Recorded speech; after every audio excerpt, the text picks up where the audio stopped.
راحت یہ دل پائے، وہ مسکن ہے خلافت کا جہاں راحت یہ دل پائے۔ بسم الله الرحمن الرحيم. أعزائي المشاهدين، السلام عليكم ورحمة الله تعالى وبركاته. نقدم لكم موجزا عن بعض أنشطة أمير المؤمنين أيده الله تعالى بنصره العزيز في الأيام القليلة الماضية.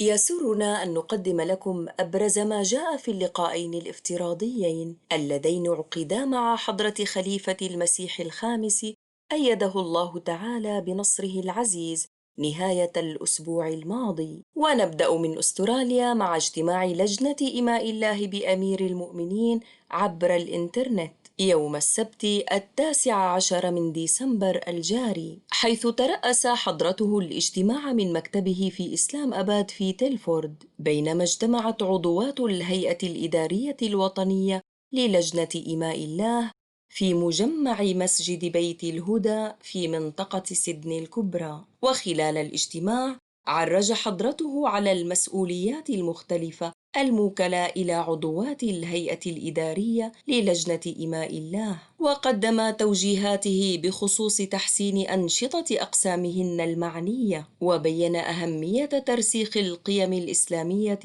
لدى الأطفال المسلمين الأحمديين منذ الصغر. شروع میں بچیوں کو بتائیں کہ تمہارا لباس جو ہے حیادار لباس ہونا چاہیے۔ جب وہ بڑی ہوں اور لجنہ میں شامل ہوں تو پھر ان کو پتہ ہونا چاہیے حیادار لباس کے ساتھ حجاب کا حکم بھی اللہ تعالیٰ کا ہی ہے، قرآن کریم میں ہی ہے۔ تو جب بچپن سے ٹریننگ دیں گی ان کو تو تبھی وہ لجنہ میں آ کے اور معیار کبیر کی ناصرات بن کے حیادار لباس پہنیں گی۔ ان کو بتائیں بچپن میں کہ بھی عمر چھوٹی ہے لیکن آن صلی اللہ علیہ وسلم نے فرمایا کہ حیا ایمان کا حصہ ہے، اس لیے تم لوگ حیادار لباس پہنو۔ پھر جب بڑی ہوں حیادار لباس کے ساتھ حجاب بھی ہو۔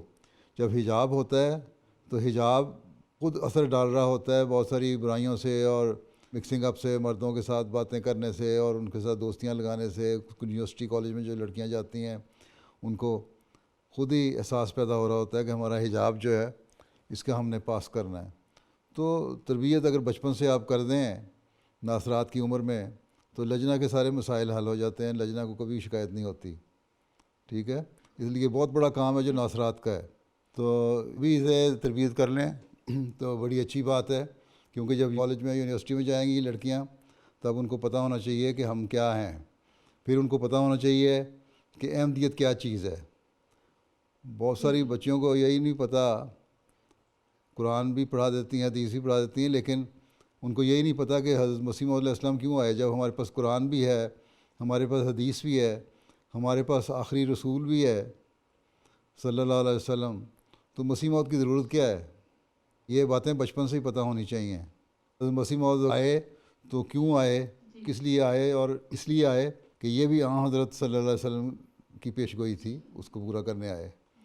تو یہ چیزیں جو ہیں یہ بچپن سے ذہنوں میں ہونی چاہیے، اور جب یہ بنیادی چیزیں ہوں گی تو تبھی وہ آگے بڑھیں گے۔ بڑے بڑے مسائل تو سیکھ ہی لیتے ہیں لوگ، ہیں بنیادی چیزیں سکھا دیں، ان کو یہ پتہ ہو کہ میرا ایمان کیا ہے، میں کیوں احمدی ہوں، کیا میری ذمہ داریاں ہیں، اور اس کے بعد پھر دیکھیں آپ کی اگلی نسل جو لجنہ کی آئے گی وہ اس سے بہت بہتر ہوگی جو موجودہ نسل ہے لجنہ کی۔ كما تحدث حضرته خلال الاجتماع عن ضرورة العمل كفريق وأهمية تدريب الأخريات. خود کام کرنا اور اچھا کام کرنا کوئی کمال کی بات نہیں ہے، یہ آپ کی ایک پرسنل کوالٹی ہے، ٹھیک ہے، خود کام کر لیا، اچھا کام کر لیا، اچھی رپورٹیں دے دیں، بہت اچھا کیا، لیکن اس کے ساتھ اگر آپ نے اپنی ٹیم نہیں بنائی، اپنی سیکنڈ لائن نہیں بنائی جو آپ کے کام کو بعد میں سنبھال سکے، تو اس کا مطلب آپ نے کچھ بھی نہیں کیا۔ خود کام کرنا اصل کام نہیں ہے، اصل کام یہ ہے کہ اس کام کو جاری رکھنے کے لیے اپنی ایک ٹیم بنانا اور ایک سیکنڈ لائن کا تیار کرنا، تاکہ جب آپ کی عمر بڑی ہو جائے، میں نہیں کہتا آپ بڑی ہو چکی ہیں عمر کی، لیکن جب آپ کی عمر بڑی ہو جائے تو پھر آپ کم از کم دوسری کام کرنے والی آپ کو مل سکیں۔ تو ہر جو یہاں لجنہ سیکرٹری بیٹھی ہے اس کا کام یہ نہ دیکھے کہ میری عمر 40 سال ہے یا 45 سال ہے یا 35 سال ہے یا 50 سال ہے، आपने फिर भी अपनी एक सेकंड लाइन तैयार करनी है, ठीक है जी। और यही एहसास ये सदर साहिबा को सारी जो मजालिस हैं आपकी मुल्क में उनको अंदर पैदा करना चाहिए और उनकी सेक्रेटरियान को और सदरात को भी कहना चाहिए ताकि काम संभालने वालियाँ आपको आइंदा मिलती चली जाएं, जो उनको सिस्टम का भी पता हो। काम सिर्फ सर पे पड़ता है तो आदमी संभाल ही लेता है, तो ऐसा कोई मसला नहीं है। जब सर पे काम पड़ता है संभाल लेता है, आपके पास लाए अमल है, आपके पास दस्तूर असासी है, आप काम कर लेंगी। लेकिन अगर आप पहले से सिस्टम में इन्वॉल्व हैं तो आप उस काम को बेहतर तरीके से संभाल सकेंगी जब नई जिम्मेदारी आप पे पड़ेगी। كما أوضح أمير المؤمنين الغرض الحقيقي من جهود المسلمين الأحمديين في نشر تعاليم الإسلام. रिपोर्टें लेने के लिए बातें नहीं करानी, इसलिए तबलीग करनी है कि हमें हमदर्दी है इन लोगों से, इनको अल्लाह ताला के करीब लाएं और उस हमदर्दी का तकाजा है कि हम इनको इस्लाम का सही पैगाम पहुँचाएँ और फिर उसका तकाजा साथ ये भी है कि अपने आप को भी इम्प्रूव करें और अपना भी अल्लाह से ताल्लुक़ पैदा करें। सेक्रेटरी तबलीग का अपना बराह रास्त अल्लाह से ताल्लुक़ होना चाहिए, ठीक है जी बिल्कुल। अल्लाह ताला आपको तौफीक दे। ठीक, जज़ाकल्लाह। आगे। हुजूर मेरा सवाल है कि हम अपनी मीटिंग्स में अटेंडेंस किस तरह बढ़ा सकते हैं? बस पीछे पड़े रहें, प्यार से समझाते रहें, ओहदेदार बन के लोगों के पीछे ना पड़ें, बड़ी बहन बन के बने, छोटी बहन बन के पड़ें, अम्मा बन के पीछे पड़े रहें और आ जाएंगे लोग। मुस्तकिल काम है हमारा कहना। मीटिंग में दिलचस्पी के प्रोग्राम भी रखा करें ना, उन्हीं को इन्वॉल्व करें, जो नहीं आती उन्हीं से तकरीर करवा दिया करें तो आप ही आ जाएंगी। وفي اليوم التالي عقد برنامج افتراضي آخر، وهذه المرة مع الواقفات نوم في موريشيوس اللواتي حظين بدرس تعليمي لمدة ساعة مع أمير المؤمنين. My question today is, our missionaries gain an incomparable amount of knowledge by attending Jamia Ahmadiyya.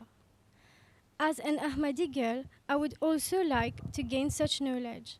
Can Hazur please advise on how can we also attain such level of knowledge? Those countries who are now well established, they have started Aisha Diniyat class for girls and Hafizun also. So in their classes, girls are also getting education with regards to their religious knowledge, and also at the same time they are memorizing the Holy Quran and becoming Hafza.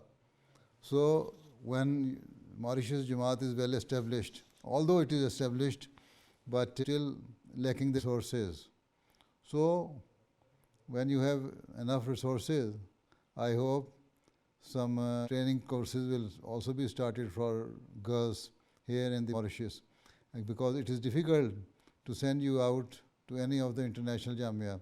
And also at the same time, there is no international Jamia Ahmadiyya for girls. So for the time being, you have to increase your knowledge by reading yourself and struggling hard for obtaining that knowledge. So I'm sorry that for the time being we cannot make any arrangement for you. But still, you can increase your knowledge by reading the books of the Prophet Messiah Islam and the other Jamaati literature. وسألت إحدى الفتيات كيف يجب على الأطفال إنقاذ أنفسهم من رد الفعل السلبي عندما يعاقبهم آباؤهم. The first thing is that your parents should not punish you on small things. They should politely and kindly advise you that you should do this and do that and behave well. And if you are too much overactive and disobeying all the instructions of your parents and putting them in trouble, then sometimes they punish you. If you are not doing your studies and even doing some bad things, then obviously you will be punished. But on small petty things, they should not do like this. Even Hazrat Masih has said that I don't like that parents punish their children on small and petty things.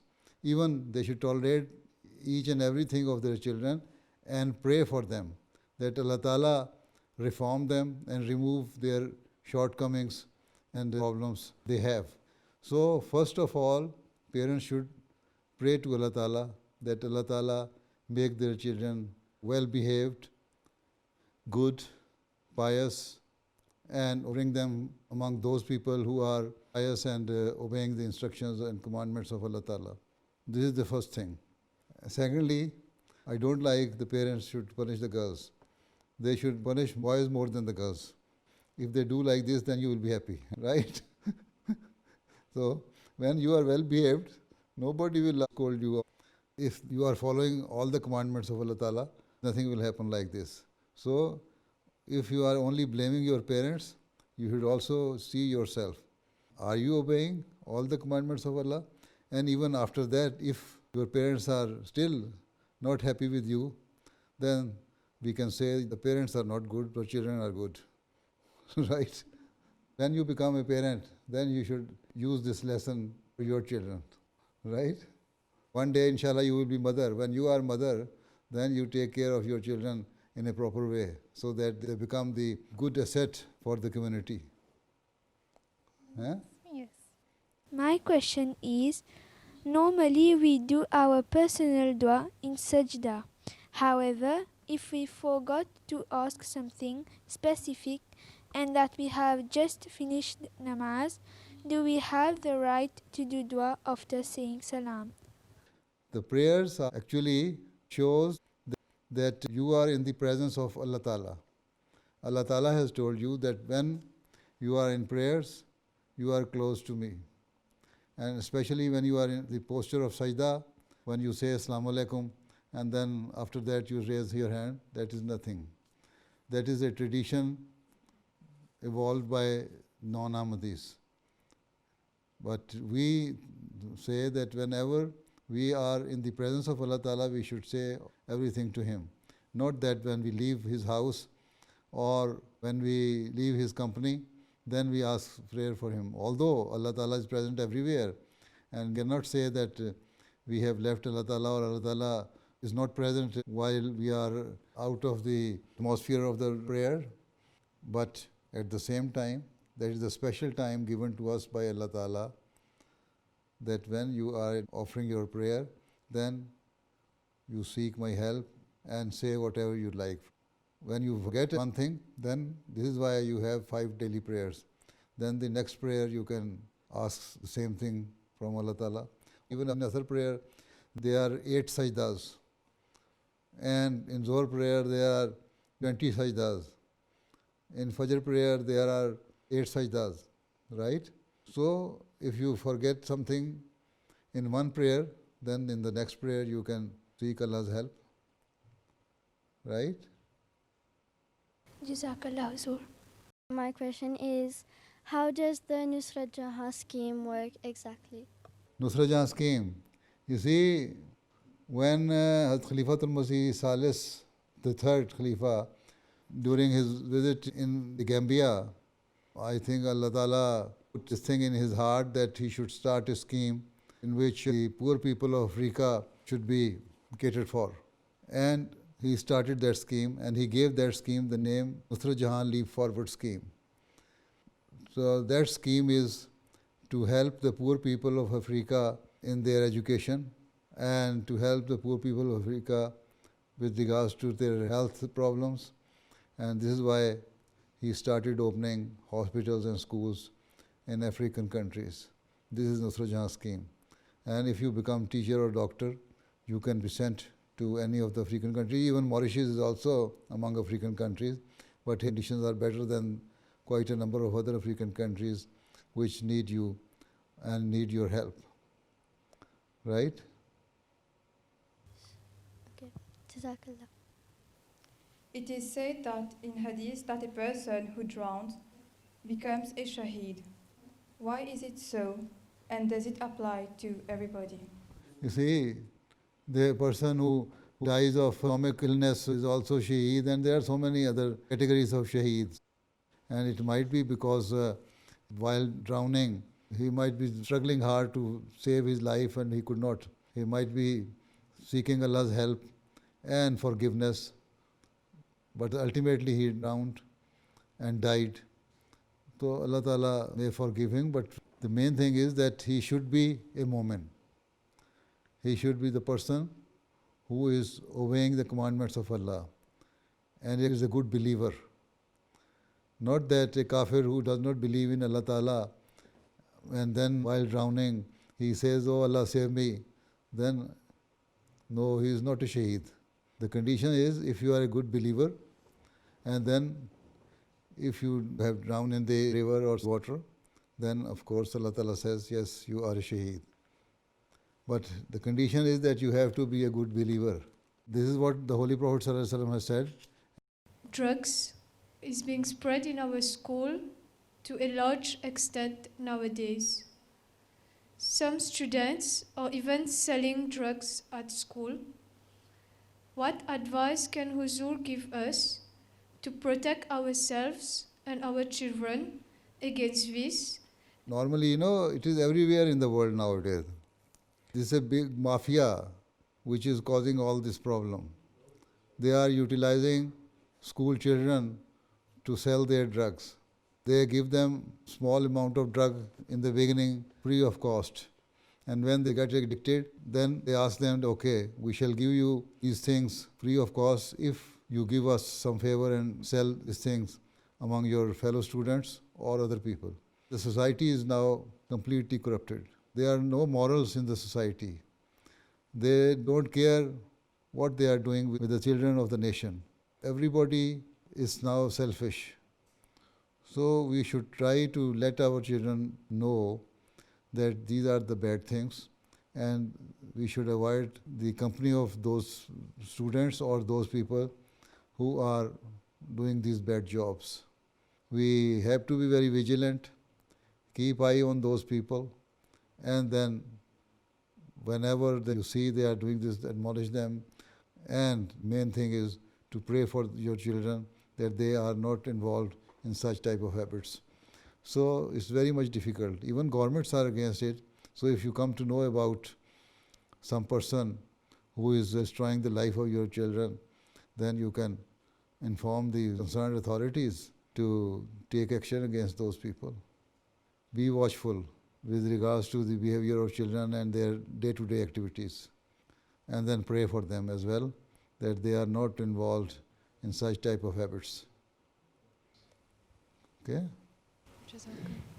When we have attained a certain spiritual level, what can we do to ensure that we persevere from there and not fall again due to weaknesses?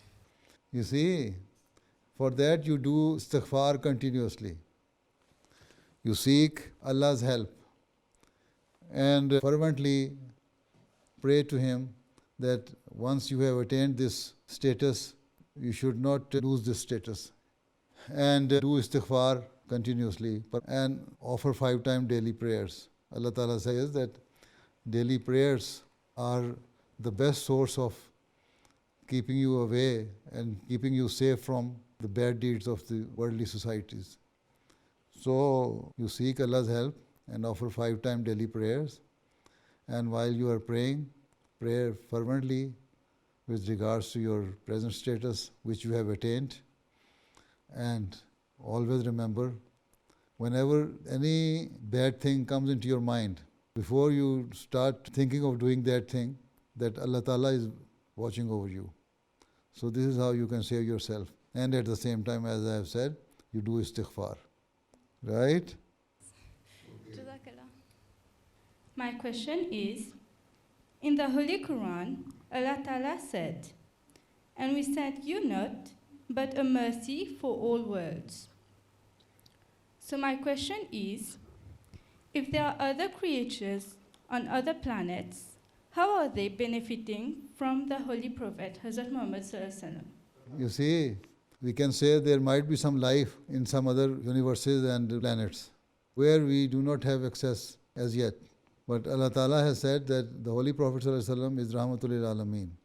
So, he is mercy for mankind, for known world or the known universe habitation, right?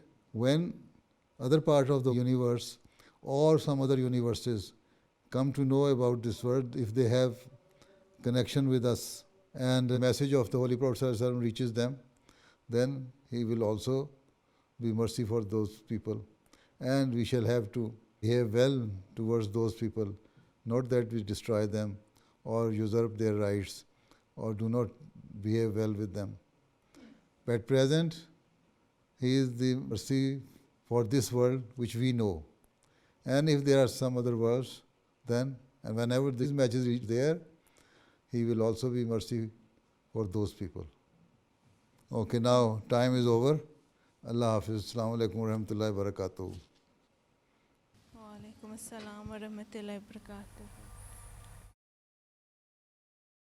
ونختتم نشرتنا بملخص لخطبة الجمعة الأخيرة التي ألقاها سيدنا أمير المؤمنين أيده الله تعالى بنصره العزيز.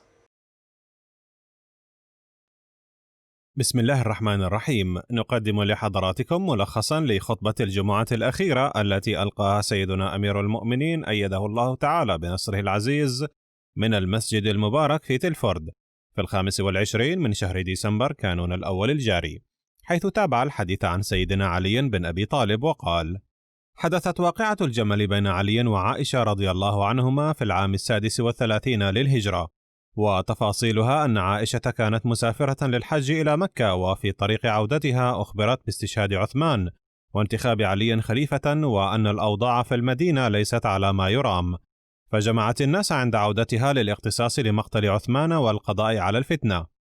اجتمع الناس تحت قيادة عائشة وطلحة والزبير وتوجهوا إلى البصرة، وتوجه علي إلى البصرة أيضا، فانضم عدد كبير من أهل البصرة إلى عائشة، في حين بايع عدد كبير منهم على يد عامل علي رضي الله عنه على البصرة.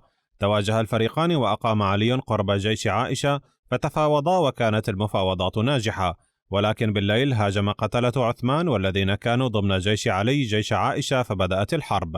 كانت عائشة على جمل، فبدأ الناس يأتون أمامه ويستشهدون، ففهم علي أنه لو بقيت عائشة على الجمل لما انتهت الحرب، فأمر بقتل الجمل، فتقدم أحدهم وعقر الجمل وتفرق جيش عائشة، فأعلن علي على أن من يضع السلاح أو يغلق باب بيته فهو آمن، فأطاع جيش علي أوامره، واستشهد الزبير وطلحة في هذه الواقعة.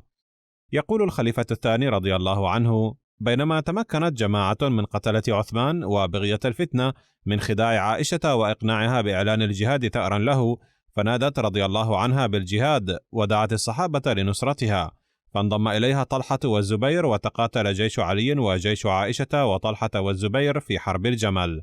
ولكن قبل بداية المعركة انسحب الزبير وامتنع عن القتال بعد أن سمع من علي نبوءة للنبي صلى الله عليه وسلم تخصه، واعترف بخطئه في اجتهاده وحلف أنه لن يقاتل عليا. أما طلحة فاعترف ببيعته لعلي قبل وفاته، إذ ورد في الروايات أنه بينما كان يضطرب من شدة الجراح مر به شخص فسأله طلحة: من أي فئة أنت؟ قال: أنا من فئة علي. فوضع طلحة يده في يده وقال: أعتبر يدك يد علي وأبايعه ثانية.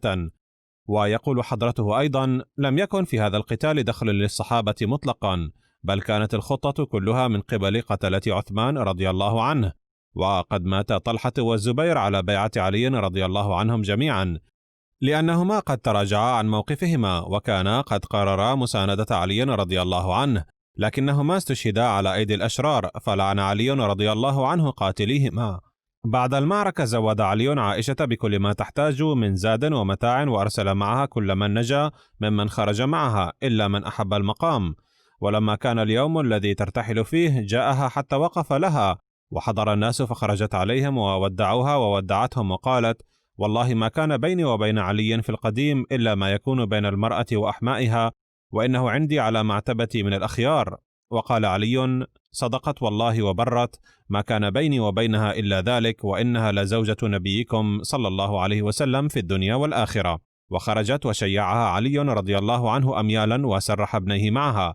أما واقعة صفين فقد حدثت في عام 37 هجرية بين علي ومعاوية، وقد احتال أصحاب معاوية في هذه الحرب، حيث رفعوا المصاحف على الرماح وقالوا: نرضى بقرار القرآن الكريم، فيجب تعيين حكمين لهذا الغرض. وعند سماع ذلك تقدم المتورطون في مؤامرة قتل عثمان، وكانوا قد اندسوا في صفوف علي ليفلتوا من عقاب جريمتهم، وألحوا عليه بقبول هذا الاقتراح وتعيين حكم من عنده، فظل علي رضي الله عنه يرفض اقتراحهم، ولكنهم أجبروه على تعيين حكم، فاختير أبو موسى الأشعري حكما من طرف علي، وعمرو بن العاص من طرف معاوية. وكان التحكيم في حادث قتل عثمان رضي الله عنه، وكان مشروطا بأن يكون قرارهم متفقا مع القرآن الكريم.